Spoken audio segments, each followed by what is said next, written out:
So what is the number one way to save on your auto insurance? Hi everyone, I'm Peter and welcome to How to Insurance, helping you understand insurance, building confidence for your future. Alright, so if you have a car, then you have auto insurance, or I hope you do. Don't drive uninsured. And the reason why we have auto insurance is because it's the law, and also we want to protect our finances and our vehicle and the people in our vehicle in case we're in an accident. So you have to have car insurance, but all the rates are totally different. You might talk to some friends and they have really low rates for insurance, and your rates seem high, and you're like, why? And so here's the number one reason why car insurance rates go up or down. And it doesn't have anything to do with your car, small or big car, new or old car. It all has to do with this. Here's the key. Drive safely.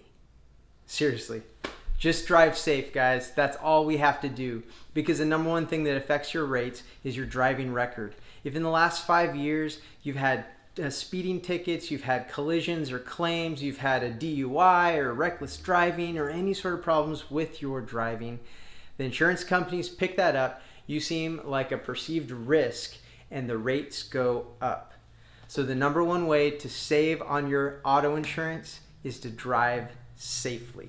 As if we needed another reason to drive safely, but there you go. So everyone, drive safely. It's not a competition. Please put down your phones, don't touch them, and make sure you look carefully and drive safely as you are on the road. All right, that's it, and that's the number one way to save on your auto insurance.